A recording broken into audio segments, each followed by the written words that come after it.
Well, we are very fortunate now to welcome Adam Stewart of One Man Left Studios here to talk about Hex Gambit Respond. Adam, thank you for joining me on XEP. Thanks very much for having me. I'm excited to be here. I'm excited to have you here. I was telling you before we started recording that Hex Gambit Respawn came through my PR like blasts. I saw the gameplay, immediately gravitated towards it just because of the art style and such. And I have all these questions about it for you. But I want to talk about One Man Left Studios first. That is a name right there. Yeah, yeah. Talk to I me think about One Man Left. so. The name came, I think, from a Futurama episode or something. Okay. They were the one with Space Invaders, where he's like, "Oh, I've only got one man left," and I don't know Gotcha. why I gravitated towards that. Uh, I think just because it was kind of a charming anachronism or something like that. Mm-hmm. But yeah, there used to be two of us. It was Mm-hmm. me and a programmer. It's always been a very small studio. Mm-hmm. And Hex Gambit Respawn will be my first solo project, like going off on my own.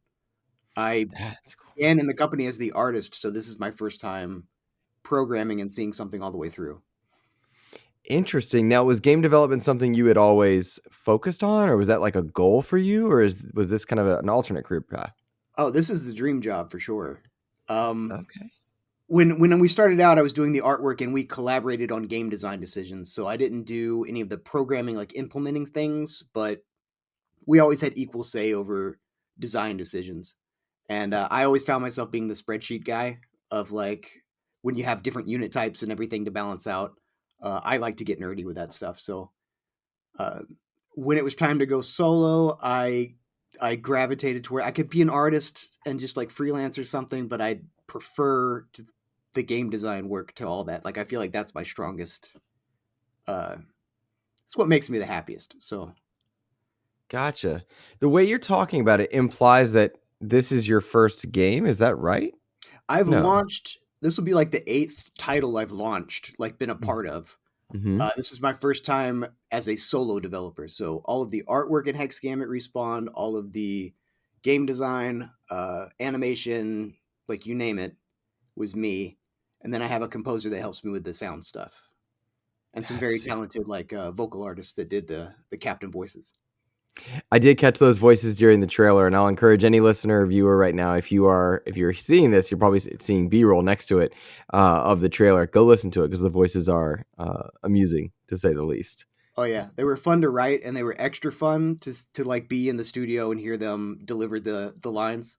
Mm-hmm. It was like it was magical. So how long have you been working on Hex Gambit Respawn specifically? So Respawn started in 2019. We had a big change with One Man Left as a company. Mm-hmm. Um, the original Hex Gambit, we just sort of ran out of time and money. We couldn't finish it. Mm-hmm. My partner, who had done all the programming, left the company. So it Mm-hmm. was just me. And I was like, all right, what am I going to do with my life? And Mm-hmm. I was like, I want to be a game designer.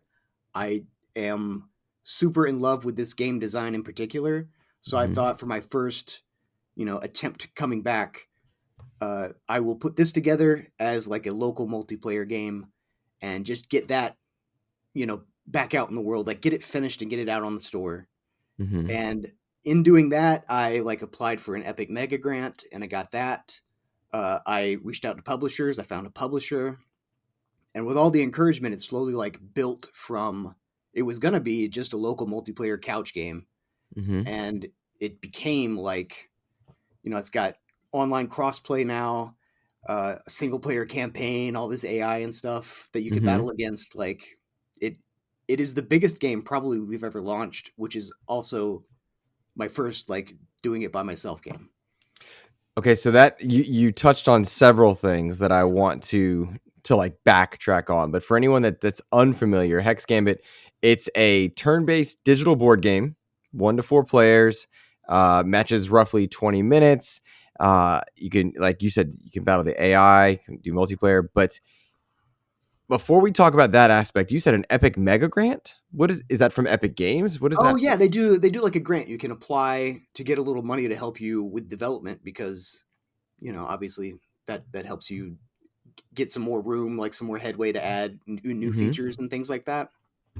So I applied. I said, "Hey, I was an artist. I'm making a game using Unreal.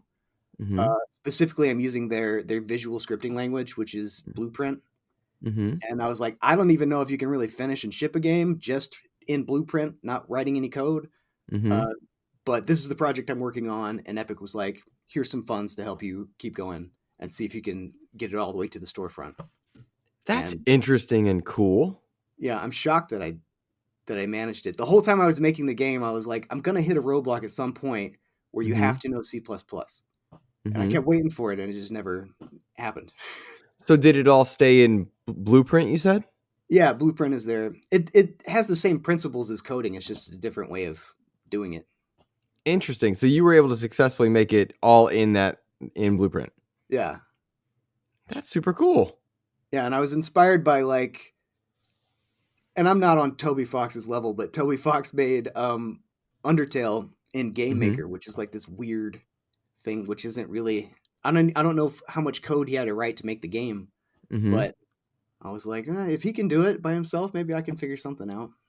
And That's fascinating. Does yeah, that imply that like on some level you guys are connected with Epic, or is it just a grant, go make, use our engine? they give you. I mean, it's grant money, so they're just like, use this. I told them what I would use it for, like to add features and help pay Mm-hmm. for some sound. And they were like, here you go. You don't have to pay them back or anything. It's not a loan. They just Mm-hmm. they just go and support game projects that way. And it's a very cool thing that they do. And I'm very grateful that that they chose Hex Gambit to help me add a Absolutely. few things. Yeah, no, absolutely. That is super cool. Now you mentioned crossplay. To any listener who's unfamiliar, Hex Gambit Respawn is coming to PS4, PS5, Xbox S and X, Xbox One, Switch, Steam, PC, and Mac. Like you are running the gauntlet. I almost said Gambit just because. You are running the gauntlet of platforms in a launch. Is that more or less pressure for you? That like I mean it's only going to help with the online aspect, building a community. You got it from every different angle. There's no reason not to jump in Mm-hmm. on day one. You don't have to wait for that. That is all thanks to Blowfish, by the way, the publisher that picked up Hex Gambit. Mm-hmm. I only asked them, I was like, help me get it on Switch because we have some Kickstarter backers that would like to see it on Switch. Mm-hmm. And they were like, how about everything and we'll do crossplay? And I'm like, all right, whatever whatever you want to commit to. That's Mm-hmm. it was pretty wild. And I'm also incredibly grateful for their help. Like I I built the base game by myself, but it wouldn't be what it is today without Epic and without Blowfish. That's wow. So I will loop back to that particular aspect, but let's talk about this base game. Hex Gambit Respawn. The elevator pitch for it. When you talk to Epic, when you go to people, when you tell your friends, or meet somebody and say, "Hey, I'm working on a game." What's your elevator pitch for Hex Gambit Respawn? Uh, an approachable game, turn-based game that you can play with your friends. Mm-hmm. It is a turn-based tactics game. I call it a battle sport because the goal of the game is not necessarily to like destroy your opponent. It's just to gain more points than they do. Get to 10 Mm-hmm. victory points before they do. Mm-hmm. Uh, and approachability was really important to me, like keeping the moves and things from getting to like plus 10%, minus 15%. I have 7,952 HP. Like it's small numbers, it's easy to pick Mm-hmm. up. And for multiplayer, that's important to me that it be something that when I bring a friend on board and show them the game, we can Mm-hmm. get playing quickly. We don't have to watch like a seminar to get up to speed. I noticed that in a lot of the like screenshots of the game and in the trailer, you've got these hexagons that are laid about, but I feel like you can see the whole board. There are not a ton of stats flying at you. It sounds like that was a core design principle for you. Yeah. It's I like grew up playing chess, so that has been influential just on like a subconscious level, I think. Mm-hmm. But That's neat. they don't have stats in chess. They all move differently, and that's sort of like a limited language, but there's a lot of possibilities on the board. And Mm-hmm. for Hex Gambit, I wanted to accomplish that too. Like the moves are chosen specifically. Like I think these will work together in like unexpected ways, and just make your turns more interesting to think about without having to do a ton of math. Mm-hmm. One of the cool mechanics that I did not mention in the elevator was the crowd surfing, Mm-hmm. which is a movement mechanic that it's kind of like checkers, where any of the minions on the board, you can just sort of like bounce across their heads and use them as Mm-hmm. shortcuts. Hmm. And it adds like an almost like a puzzly element to every single turn you take. So Mm-hmm. I think one of the Much goals is no boring turns. so much like in chess, then, because you have captains that each player can choose from, and then minions that serves them. That's similar to like your king or queen in chess, and then like the army that builds around them. Is that the premise? Well, the captains aren't on the board. Oh, The I captains see. are like a just like a superpower that you can employ, and they were also a shortcut for different minion loadouts. So each captain has a loadout associated with them, Mm-hmm. so that you don't have to spend time during setup like choosing which class of units you want to have. They're sort of like prearranged for you, just so you can get playing faster. I see. Interesting. So that's very much like a war game, but to me, it strikes me as very approachable. I get Advanced Wars vibes in a board game fashion almost. Kind of, sorta. Is that Somebody too much of a described it as stretch? like when I say battle sport. So the sporty aspect of it is your captains have these like crystal towers on the board. There's a few on Mm-hmm. either side. Those are sort of your home base. If you Mm-hmm. can get a unit over there, you can do a tap action, and it's a Mm-hmm. free victory point for just getting over there and slapping that tower. Mm-hmm. Uh, that is worth as much as killing a unit. So you sort of balance between battle and sneaking in points, and you Mm-hmm. just sort of try to eke out more than your opponent. But the Gotcha. captains aren't on the board. They have a few times you can use their powers a few times. They call them captains gambits, Mm-hmm. just to help you get an edge. So they each have something different. Now, Hex Gambit itself, like the game rule set and such, was this something that you created, or was this kind of a remnant from the former version? Well, the former version, I also was also sort of my baby. Like I was the Okay. creative director on that one. Mm-hmm. So I did take the rules from that game, and then I also evolved them a little bit for things that I thought could be a little more like could be streamlined a little bit. So it's not Mm-hmm. exactly what it was before. Mm-hmm. And the feature set for this one is totally different than what we had before. What kind of feature sets can players expect? Um, Local play. You can Mm-hmm. do house rules for local play, or for friendly matches online. You can also do the house rules, and the Mm-hmm. house rules I think are really cool. Where you can change like how many victory points you need to win. You can change how many AP you get per turn. You can change whether movement is free or costs an action point. Mm-hmm. Like I tried to add a bunch of things in there to where I was thinking if you wanted to do like a weirdo tournament. Our Mm-hmm. old game, we had a previous turn-based game that they would do tournaments and things, and I was like, if they were going to do tournaments with Hex Gambit, I want to give them lots of tools where they can make it like super weird. Like we're going to do one where movement is free. We're going to do one where spawning units is way expensive. Mm-hmm. Gives you a lot of tools to switch things up. Gotcha. The cool aspect I think for this turn-based game is that you're looking at a 20-minute period, Yeah, not a 3-hour yeah. endeavor where you're solving a math equation to figure out if you're going to do damage or not. But that approachability factor in both presentation but also time. How core was that to your philosophy?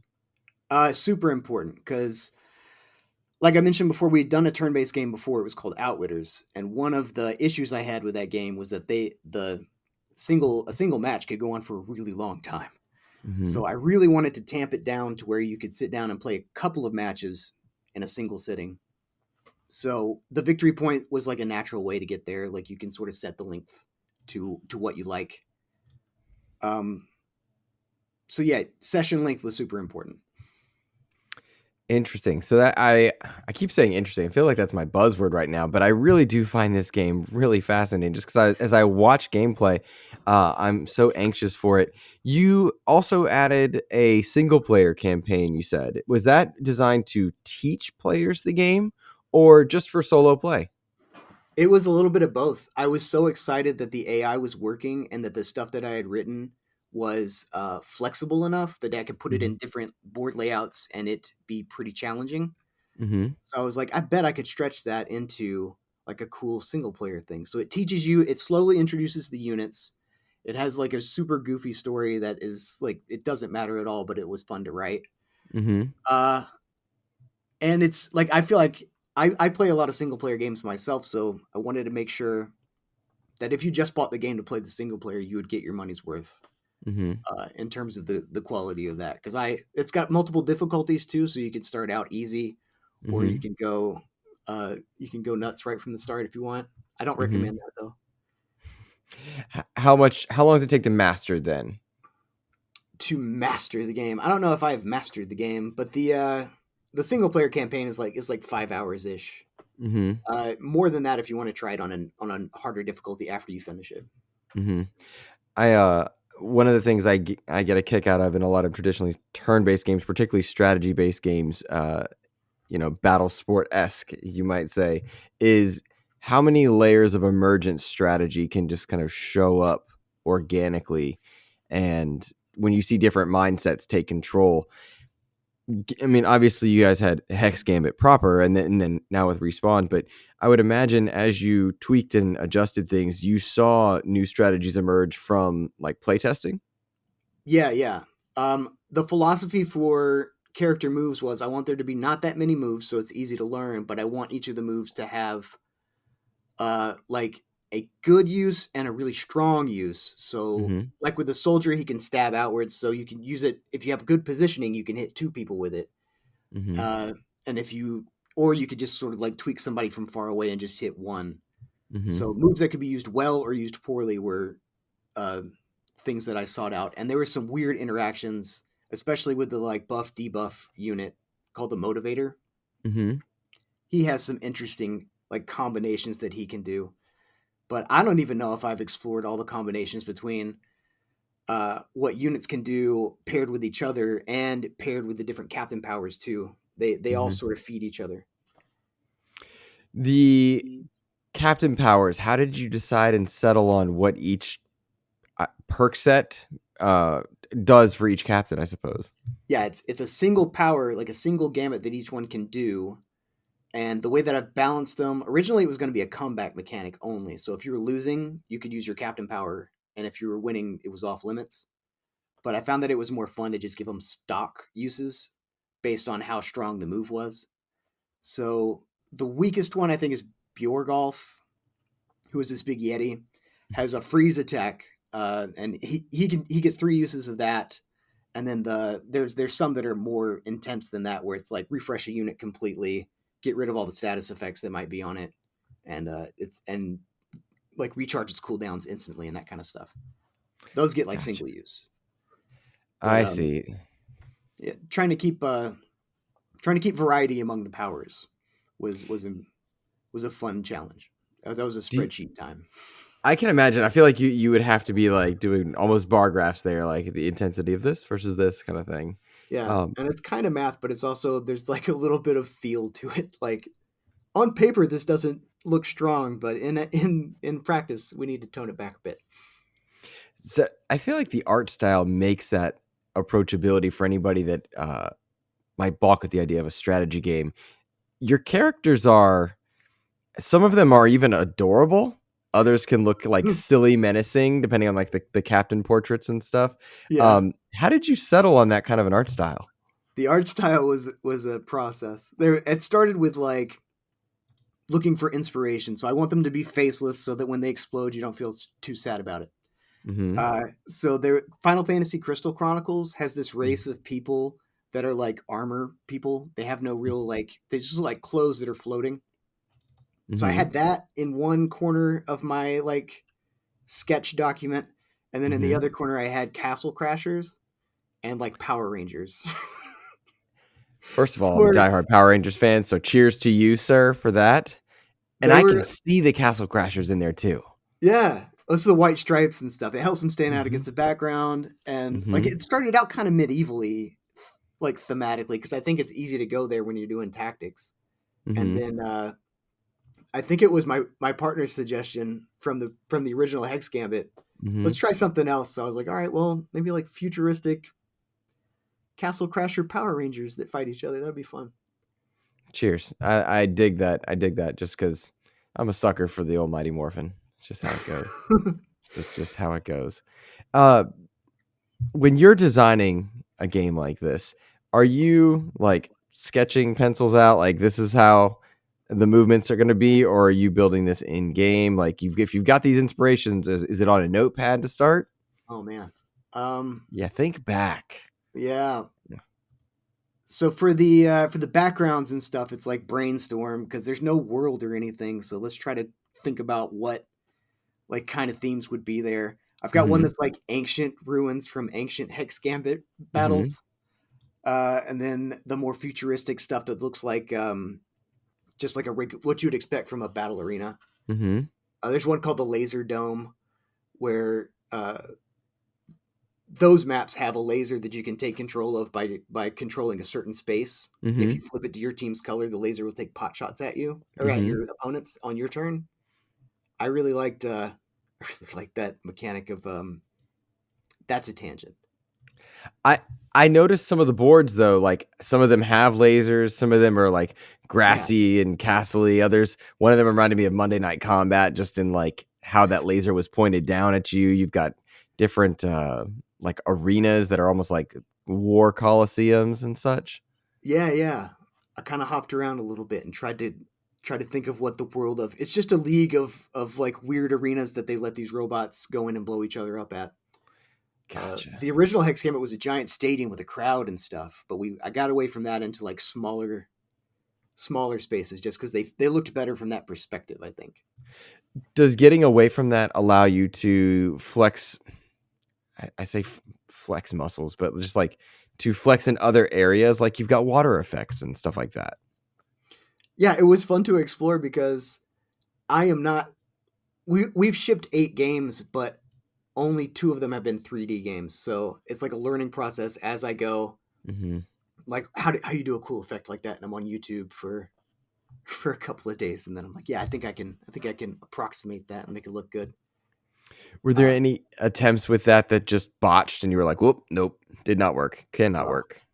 I mean, I would go back in, and that happened more in the early days, and then as I got more confident and I knew what I wanted more, like the original Hex Gambit, it was only one arena, and it was the arena with the crowd, and I think I redesigned it like 5 times or something. So you could see it every build of the game. You're like, why'd you change the background again? I just wasn't it wasn't working for me. But I'm more confident now of like, all right, I know how to sketch out what it's going to look like, and I can get there a little faster. Being a jack of all trades is difficult because you have to think about the art stuff, you have to think about the programming stuff, and you're constantly switching hats. Yeah, well, we kind of talked about that before we started recording. You've been working on this, had your head down for a long time to get this project out, and like the worry of like, all right, is this good? Are people checking this out? Is this something that is this feature something that I like? That kind of thing. Well, to begin with, I was an artist. I did not know how to program a game. So Mm-hmm. for all of 2019, like full-time 2019, I just did YouTube videos and Mm-hmm. made like an example project that I think was a top-down twin stick shooter kind of thing. Mm-hmm.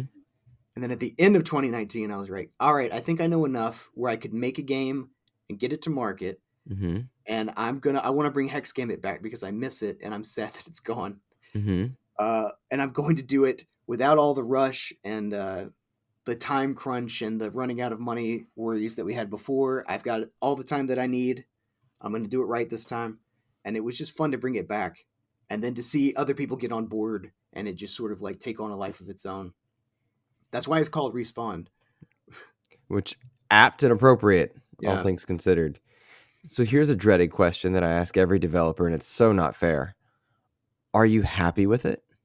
Am I happy with the game? Yeah. I am quite happy because I have That's realistic great. expectations. That's Like, great.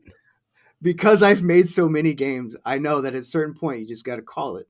This is it. This is the thing. Mm-hmm. Save some energy for the next thing. So I think that I had enough time and I put enough in there. Of course, if I could redo it again today, I would do everything differently and it would be like a totally different thing. But that's just the creative process. I'd say that is the nature of creation in general. Um, Obviously, players are going to be able to jump in on multiple platforms. Yeah, You mentioned very Blowfish excited was. about that. We've never been on a console before, Mhm. so being on all of them for the launch of this thing is like it's next level. It's crazy.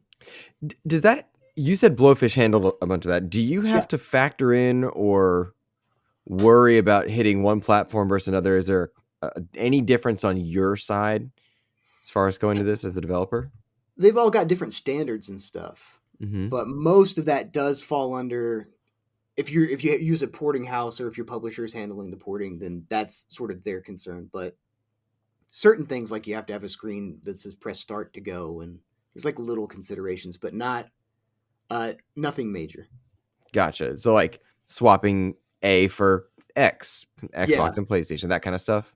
swap your button prompts, and they have different language they like you to use about profiles and logging in and terminology and stuff that you have to sort of like balance out. Gotcha. Is there a bit of fun or is it tedium to create like achievements and such specific to the platforms? I mean, I think they're pretty much the same achievements, just with different Yeah, different sizes of values. icon or something. But like for you, is that tedium or do you like making those? I mean, I like making achievements. Implementing achievements can be intense, but no, I enjoyed it a lot because it makes you think about the game from different angles. Hmm.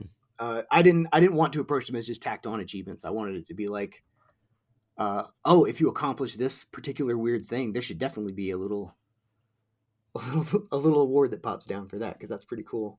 Yeah, I no, would that, encourage people to try to finish it on hard mode and stuff like that. right. I think I have a tendency in games like this to, in the case of the captains, in my mind, I plan on like finding the one that's my favorite and sticking with them. And I worry sometimes achievements will pull me into trying other things. In some games, it's builds and strategies and stuff like that. I'm like the opposite gamer because I'm always trying to like hop around and explore. I think it's because I like the game design aspect of it. I just want to see how they work and try to Gotcha. figure out what the designer was thinking when they put this mechanic in. That I have a makes hard time committing. See, that makes perfect sense. I totally get that. Well, you're going to be balancing and juggling audiences across multiple consoles and PC. What's the one thing you hope they all catch when they play your game? uh I mean, I just made it to where it would be easy to get in and have fun, and that as you are getting more experience fighting other players, you start to see things that you never thought of Hmm. trying before. And the as a little cheat, if you play the single player, it does give you some of those strategies, like almost tutorialized, but not really tutorialized. Hmm. Like you'll see the AI do it, and you might go, "Huh." So just opening up the space, I guess, for people to explore these mechanics, and like you were saying, the emergent um, like metagame that comes out of whatever's there. How closely are you going to be involved in watching that kind of new meta be around? Like, are you going to be there, like messing around and tweaking, or playing with them, or playing against them? I will be communicating with the community. We've got a Discord. If you go to onemanleft.com, there'll be a Discord link, and it'll be busier than it is now on launch day. It's been a while since we launched the game, so it's pretty quiet right now. But I'm looking forward to jumping online and trying some matches and seeing. Hmm. You know, you get to flex for the first couple of days because you know it and nobody else knows the game, and then after that, you just Yep, the players totally. become the masters for sure. Hmm. That has happened every game. You think you're good at it, and then the player community starts to catch on, and Hmm. they run away with it. It's not even close. That's fun, though. That's fun for sure. Well, Adam Stewart, Hex Gambit Respond is the game. One Man Left Studios is the studio. Let people know where they can find it. I know we mentioned the platforms, but do so again if you would. Let people know where they can find your Discord, socials, all that stuff. All right, Hex Gambit Respawn is coming to PC and Mac via Steam. It's coming to Xbox Series X and S and 360 and PlayStation 4 and PlayStation 5, and probably forgetting something. Not Xbox 360. You mean Xbox One. One, holy cow! But if you do 360, that's a whole level right Oh, there. you know, I was trying to keep the graphics level like way low so we could hit that 360. That's awesome. But anyway, yeah. So on if you go to onemanleft.com, I have a blog that I once a month I'll just like throw up whatever I am working on, just to let you know that I'm still alive and making games. Mm-hmm. Twitter, Facebook, not Twitter. Was it X? Facebook, Instagram, Threads. I think that's it. But I try to keep them all updated, and I haven't been good about social media, but I'm gonna commit to keeping them all on the same like page. So however you like to be on the social media, there's a place to find me. There you go. Well, gamers, if you hear this and you check out the game, leave a comment, reach out to the studio, let them know you appreciate their work. Thank you guys for listening to XEP. Take care.